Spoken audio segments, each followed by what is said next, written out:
I will record. All right, this is Ramont, also known as Iamcorefit. I'm here with Renee Moten. I don't know what to call her because she's definitely a specialist. So I'm gonna let her speak. Hi, thank you very much for having me here. What I do is I'm called a knee pain reduction specialist.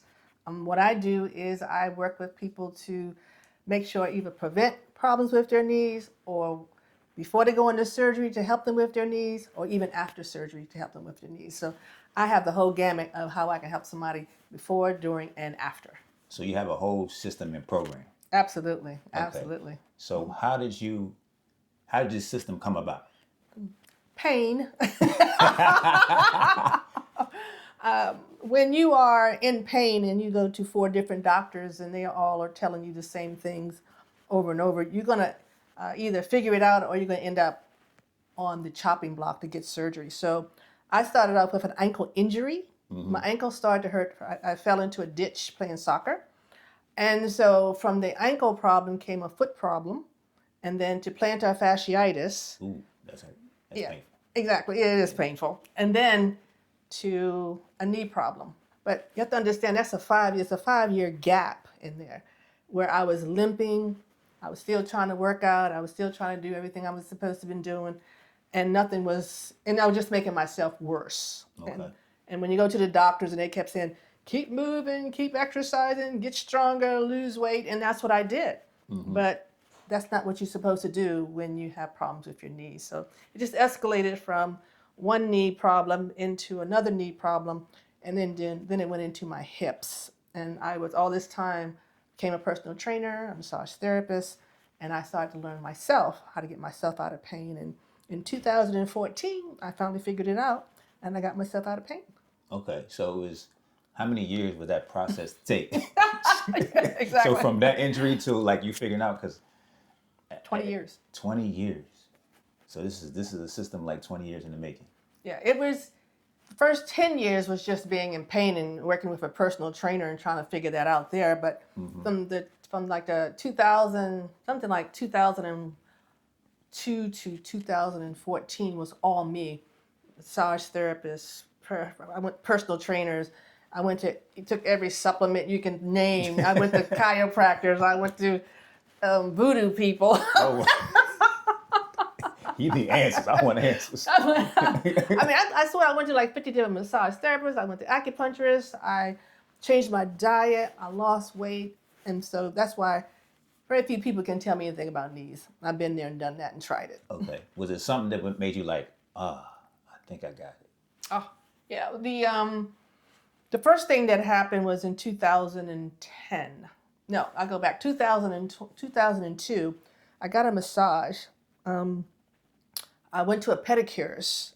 She was doing my feet, but she also started to work on my knees because I told her my knees were hurting really bad. And she did something called a lymphatic drainage massage. Okay. And that's when it clicked because I was in pain for like 12 years by then. And she did that lymphatic drainage massage. And the next day, all my pain was gone, just like that.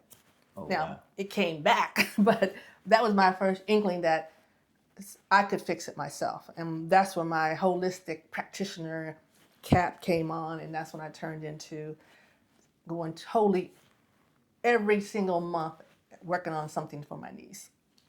Did you have any surgeries before this time? Before you had like this lymphatic thing? Like, did you have any surgeries prior to that? Before that? No surgeries, Okay. no shots, no injections. Okay. I was first diagnosed with patellofemoral syndrome. Okay. That started in about 1990. That's where that started. And then it turned into, because that's what it will do, it turned into osteoarthritis. And that's where I ended up at, like, the year about 2000 is when I started getting osteoarthritis in both knees. Okay. Because I have a lymphatic specialist. She always talks about like when you're cut, it messes up the lymphatic system, messes up the flow of water in your body, and that's making a lot of sense. So I was like, yeah, did you have? Because I had broke my toe, so all the stuff has been like left. I had broken my toe, and now I think about it, I messed up the D on the same side. But it started with a broken toe. Then I had plantar fasciitis. Then I went to the knee. So now it makes a lot of sense now. And, the thing about it is, if I knew what I knew, and this is what I teach now, as soon as I talk to someone, I said, do you have corns? Do you have calluses? Do you have bunions? Have you ever hurt your ankle? Because if you have, those are the first signs that you're going to end up with knee problems in the future. Yeah, that's what she said. Cause she said, "Do you have a bunion on your foot?" Like, now I was like, "I ain't got no bunion," but I didn't think about even what a bunion was. I broke my toe right there. She was like, "Yeah, it's a bunion there." And it's like I was like, "Oh, I just thought that's the way it looked because I broke it." And Now think about it. How many years that broke compared to when your knee started hurting? yeah, it was a time. It was later. It was later. It was like, did I get no, I think I got the plantar fasciitis first, but I gave that to myself though. I was doing we was working at the gym, and we were doing like these track starts. We're doing performance, so we're doing like these track starts, and I was digging my foot, digging my foot, digging my foot.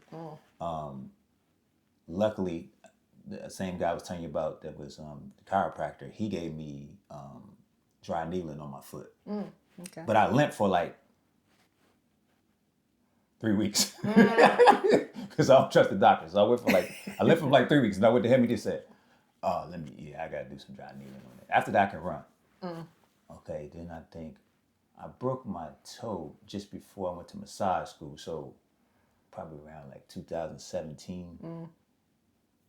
Didn't warm up, doing basketball training, and I'm telling the kids are like going, and I'm like, "Do it like this," and I just hear a pop.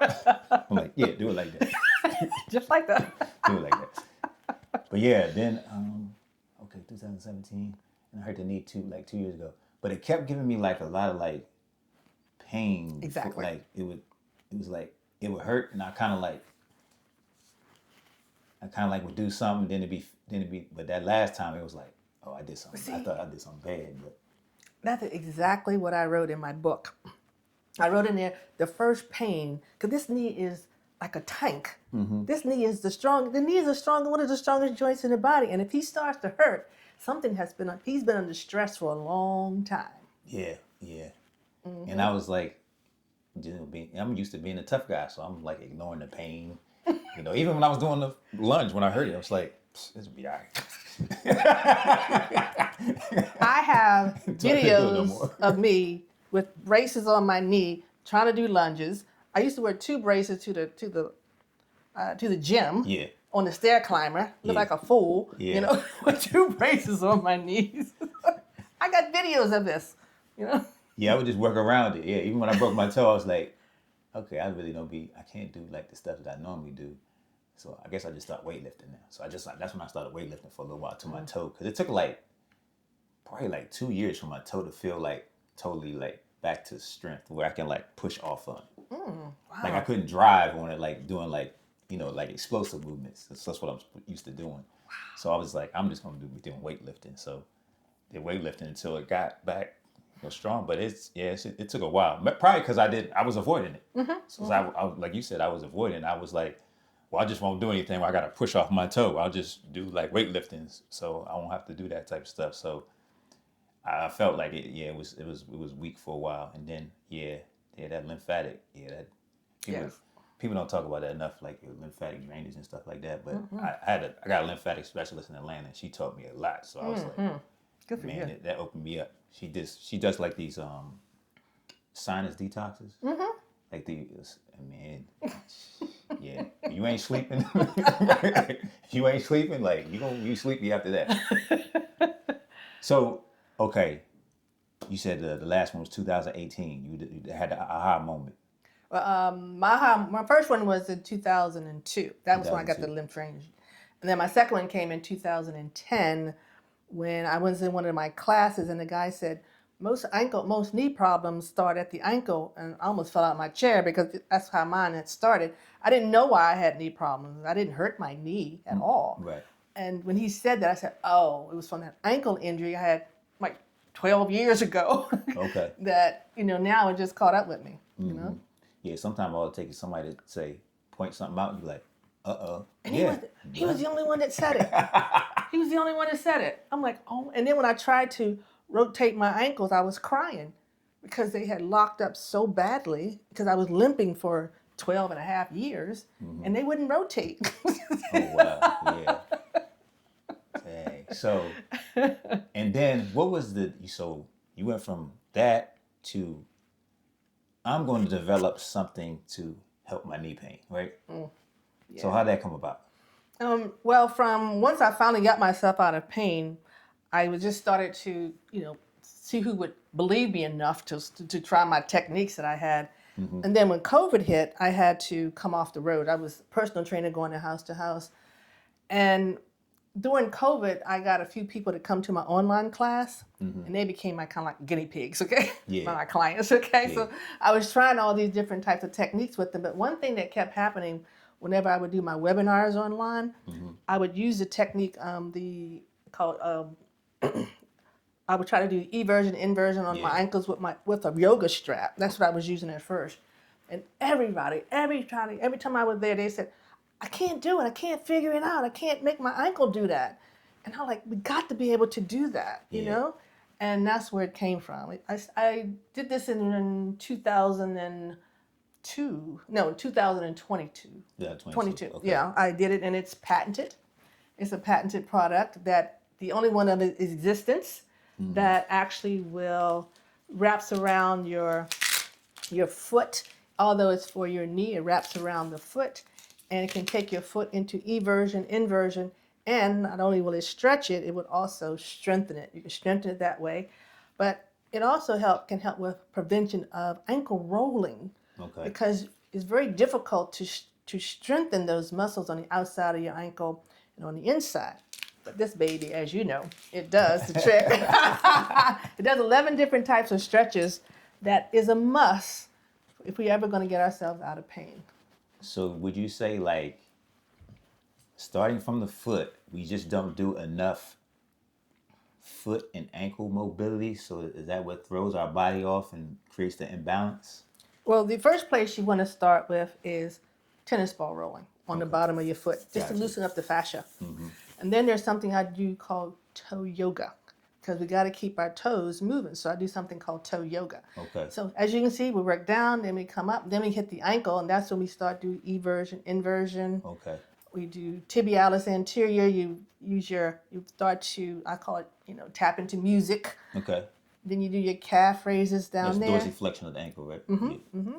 And then you're doing your point and flex. But the main thing, the one that is the glorified upper echelon, if you want to call it, of ankles is the circles. Okay. And if you can't do a circle, then you should not be playing any sports. You should not be doing any type of Zumba or anything on, step aerobics. You shouldn't be doing none of that if you cannot get your ankles to rotate. Because if it doesn't rotate, it's going to put all that stress up here on the knee. And that's what's happening in this industry. There go your assessment right there. Yeah, it right is. There. You just say, let me see your ankle. If you can roll it, it's like you're supposed to roll it like this, right? This is your ankle, right? You're doing this motion. Yeah. And then this motion. Because that was a struggle for me. Exactly, yeah. And so if you have that, then for you to go out there and try to play some type of sport, you're going to hurt yourself because the ankles are not moving right. So it's going to put tension on the knee. And you ain't going to know it until all of a sudden you're going to take one little turn like, ah! And that's basically what it has. Remember I said when you said your knee hurt, I said, you got dysfunctional ankles? Yeah. And even when I was doing weightlifting, like you said, when somebody said something to you, I have a friend, Godfrey, and I'm like, Godfrey, do you ever use weightlifting shoes? He's like, no, I got good ankle mobility. So I'm like, so I was like, well, I don't. Let me get some weightlifting shoes. And as soon as I got the weightlifting shoes, I was like, boom. I was like, ooh, I can do it. I can do it good now. Because the weightlifting shoes lifted me up. So, when you're trying to come down in that squat, your ankle's tight, your foot's tight, you can't go but so far. So I got the weightlifting shoes. I was like, oh, okay. I really need the weightlifting shoes. He don't need them because he got good ankles. Yeah. But now I need to fix them.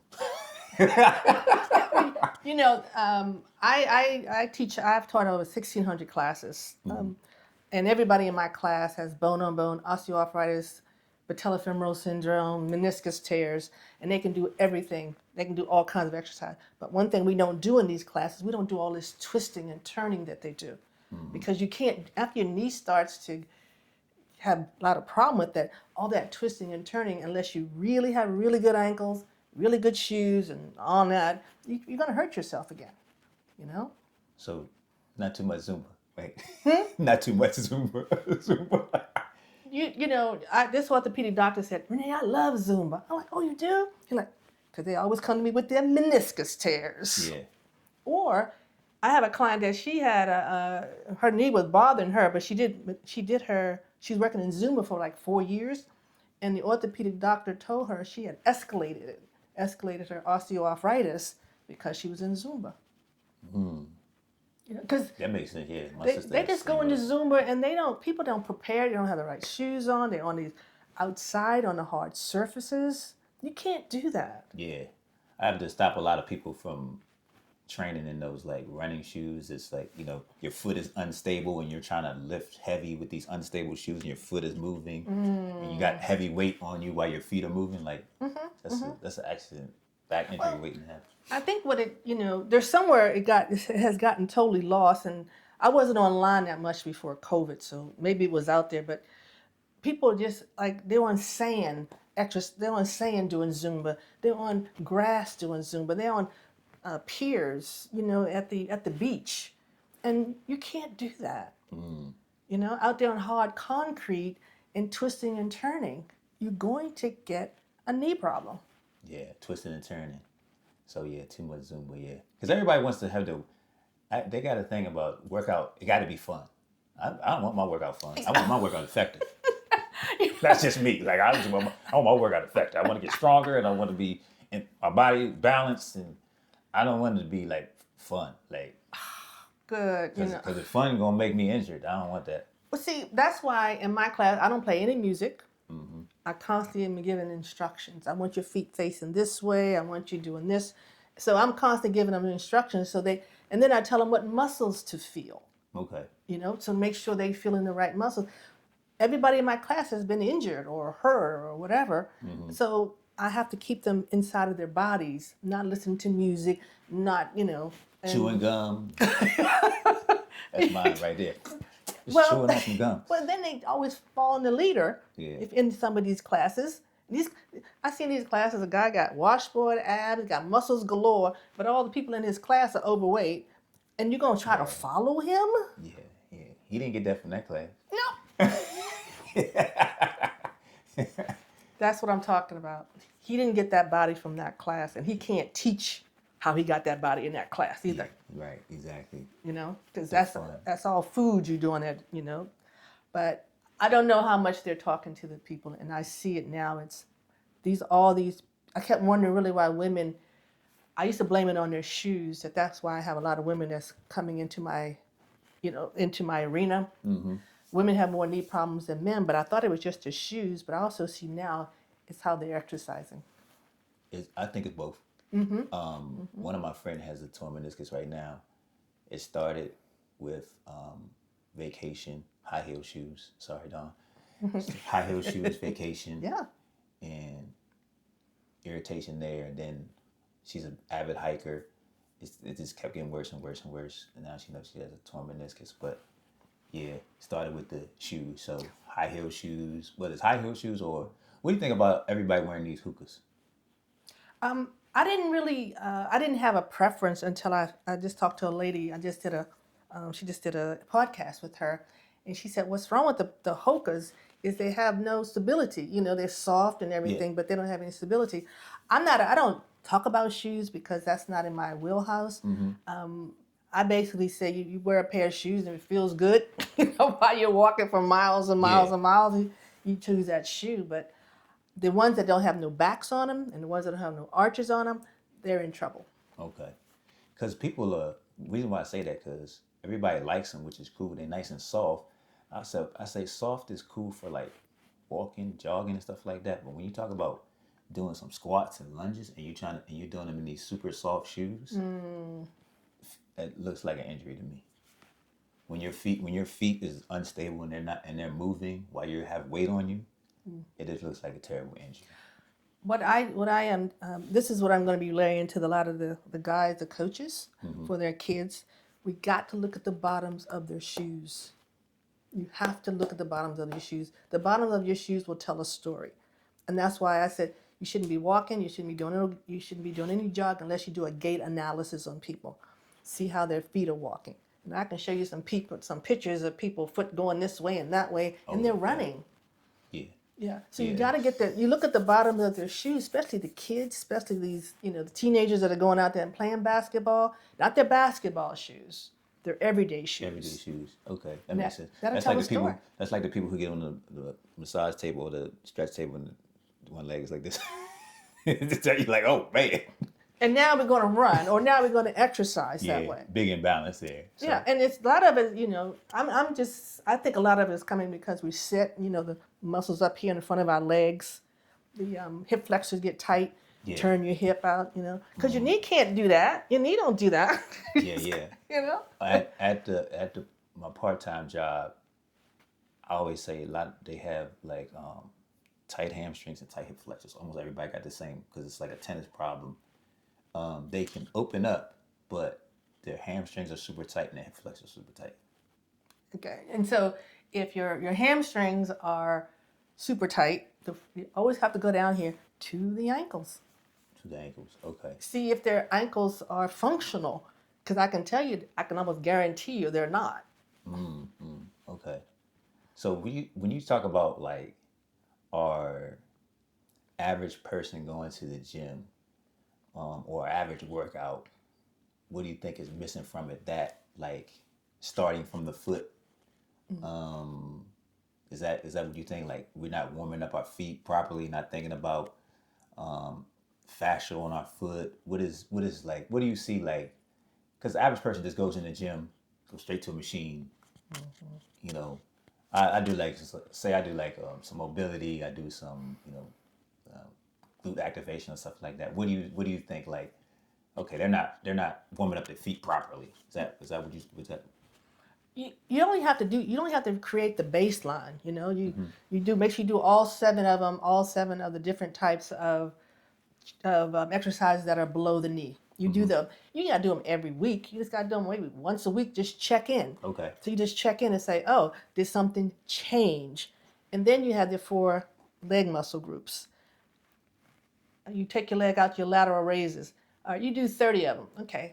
How does that one feel on the right? And then you do lateral raises on the left. Do they feel the same? If they don't, then you shouldn't be exercising. You got to get them to balance.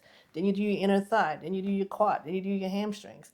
And you just check everything. You constantly have to say, what does the right side feel like compared to the left? Okay. So you're saying people just not intuitive in their workout.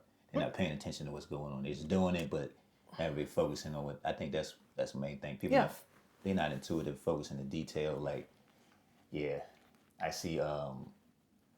There's a lot. I'm trying to figure out like myself, like what's like the ultimate like workout, because I feel like I'm 51 now, so it's like trying to get your body like back into balance. Exactly. So it's like some type of bilateral exercise, single leg exercise, single arm exercise, because we're so out of balance. That's what that exactly. You should see. Only thing you have to do. They call you Pootie on here, or they call you by your first name. Either one is fine. Okay. Well, the whole idea is you go through all your routines and you do them all one at a time. Like if you're going to do a leg press, you just do one leg. Yeah. Okay. Check it. Did that feel good? Check the other side. If they feel even, everything you've checked, everything feel even, go out and do some boot camp. Go out and do Zumba. Go out and do whatever you want. Yeah. And then next week or 2 weeks later, recheck. Did I get myself out of balance or not? That makes so much sense because, all right, when I injure my knee, I'm doing the lunge on the right leg. I don't feel nothing until I get to like rep 8. On the left leg, rep 2, it's burning. But I just keep thugging it out. I just keep going. I got it until you can't go no more. Yeah. And it's an injury. So, yeah, that makes a lot of sense. Yeah. But and mine was glute burning. So I tell people like, okay, you probably. So now I look at the glute like you look at the ankle. Sometimes I look at the glute because I know my glute was burning. Mm-hmm. So until that glute was like burning so hard, to the knee just buckled and went out. So between the. Yeah. we always look at the knee with ankle or hip glute. Yeah. There are certain exercises you should do to bring that knee back before, you know. Yeah. So yeah, that's. Because that's what the industry does. And the thing is, you're not weak. You're not weak. You're a personal trainer. You're not weak. But what first thing they told me about my knee, they said, Renee, you have to get stronger. I said, I'm already as strong as I can get because I was working with a personal trainer. Yeah. I'm doing leg extensions and all this kind of stuff. So it's not about strength. What it is about alignment. Yeah. Yeah. Oh, when I did leg extension, they would always hurt. That's one of the ones like that. It would like my knee would like. Well, you can't do leg extensions on a leg extension machine when you have knee problems. It doesn't like it. Yeah, and I thought it's like because I don't never do leg extensions, but a couple times I did them, it was like I was in pain. It was like the knee or the muscle. The knee. Yeah. The knee. How do you do? Well, you do your leg extensions like this when you have a knee problem. You just put your foot up and do this. That doesn't affect the knee at all, but it will get this stronger. Okay, yeah. Because most of the time I'll do them like body. I just stand up and just extend my knee. But this is like a leg extension machine. I was like, that made my knee in pain. It doesn't like leg extension machines. Yeah, that made my knee in pain. I was like, maybe this is one of the things we should be taking out of the gym. We should be doing this. I see a lot of people doing it, so I'm like, is this machines, in 2026 still like effective? Should we be doing this? I don't see. I don't know. I don't know what to tell. Because I know I used to use them. My trainer had me use them all the time, even when my knee was bothering me. Mm-hmm. But it didn't hurt. I mean, we could get away with it, you know. So maybe because of the imbalance. Because most people are so quad dominant. You see when they do, like when they go down on the squat and they're like up on their toes because their hamstrings are so weak. So now they just revert to using their quads. So I don't know. Maybe something like that. But that machine may be just. Well, you have to understand, there's something, it's called a trochlear groove that's in your femur. And like I said, the kneecap has to stay in the middle here. Okay. And if you're doing a leg extension and that kneecap ain't staying in the middle, or your foot may be turned this way a little bit, or you turn that way, you're going to throw it off. Okay, makes sense. So you're not going straight. So you just have to watch somebody's foot. That could throw them off a little bit, and Okay, I'm going to be laying in bed and looking at the placement of my feet now. Yeah. So. I tell you, that is crucial that when people are doing their exercises, that their feet are facing forward. Okay. If you just start walking, looking at people walking, they walk like a duck. Yeah, I get a lot of those. Yeah, and now let me go and run. Now let me go exercise. They're going to get hurt. Yeah. So the strap, right? Mm-hmm. When are we using this? Are we using this pre-workout? We using this post-workout? How many times are we using it? A week? What is a good program? I would say when you first start out, you use it 3 times a week. Mm-hmm. Okay, but like I said, this is part of my 7 exercises I suggest you do to get yourself into balance. Okay, and then you go back and revisit it every twice a month. You got to do it a lot. Okay, say I'm fresh off the meniscus. Fresh off the meniscus, I'm trying to get my myself back together. It's out of balance. Okay. I'm using that how many times? 3 times a week? Mm-hmm. No, 3 times a week because now we have to get your ankle also. We have to get it stronger. So everything when you're talking about this strap, you think about 30. So you're going to do 30 times back and forth. Okay. 30 times back and forth, and then you're going to turn it to one side, and then you're going to lean forward. Gotcha. And it's going to stretch it out more, and then you're going to start to strengthen. But you got to stretch it first before you strengthen. Okay. My last question basically is like knee replacements, hip replacements. Are they effective? Should we be getting them? Your thoughts? A knee replacement, I have had people that to the point where they can't walk. Okay. Or understand after you've been diagnosed with a knee problem, right? And if you don't do anything between 7 and 10 years, that knee will bow. And it bows because the ligaments are damaged or getting damaged. And once your ligaments are damaged, they become weak. Okay. So then your knee will start to bow. You're going to have to get a knee replacement. Okay. when your knee starts to bow. Okay. Okay? Other than that, no. Okay. So I have a friend now. He's talking about knee replacement, and he still run. He can still run like a young man. So I'm like knee replacement. He like osteoarthritis. Osteoarthritis, yeah. Yes. So that person you just so okay. 2-part question. So you had osteoarthritis, and it hasn't got any worse, right? Exactly. Correct. So tell us a little bit about that. One thing you want to understand about the orthopedic industry is once you are diagnosed with arthritis or mostly osteoarthritis is actually deterioration inside of your femur. Okay, well, it's inside your femur. You have osteoarthritis in there. So when the doctors first see that, they're like, oh, you're gonna need a knee replacement. Why? Because they do not know how to stop the deterioration. They do not know how. Okay. Okay? What I learned how to do is I learned how to stop the deterioration. And the way I know I've done that is because I've looked at my x-rays, 20 years of x-rays. Yeah. And since I was diagnosed, and as you can see, I can stand up on one leg, I can go down on the floor, I can do anything I want to. Single leg squat, easy. Exactly. If I wanted to, okay. If I wanted to run, I can run to. Although I have osteoarthritis in both knees, and when I go to the doctors and they say, well, Renee, I'm about knee replacement. You're gonna need a shot. So I go down and do a lunge on the floor, and I get up. He says, like, oh, but that's all they do. They just don't get into helping us to prevent. Understand something about the orthopedic industry. They will only manage your pain. They do not fix it. They only will manage it until it gets bad enough for you to need surgery. This strap, my technique, what we do is we heal the knee. Okay. So you will not have to go get surgery. We want to heal. We don't want to go in window. Okay. No managing. That's what they do. They manage it. So how do we get the strap? How do we get in contact if we want to work with you further? Because I know there's a lot of people that need this type of information work. We don't stretch enough. We don't work on our mobility. We don't pay attention. We're not intuitive to our body.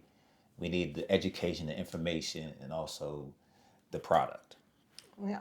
Well, I'm doing a book launch. I have a new book coming out. It's coming out in about 2 weeks. I'm going to let you know about that. So I have a book launch coming out, and you'll get to see me there. But my website is called healmyknees.com.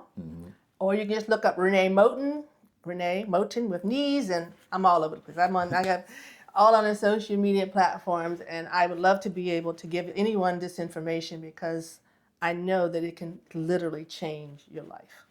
So I saw her YouTube videos first, and I'm like, okay, yeah, this makes a lot of sense. This is the stuff that I've been talking about, as far as with knees and not always have to go to surgeries and stuff like that. So this information is vital because, a lot of people are struggling with knee pain, and they just don't know how to treat it, help themselves, basically, through that pain. So we're just gonna go to the next one. But that's it for now. We're gonna make a video next of her using the strap and how it works. So until next time.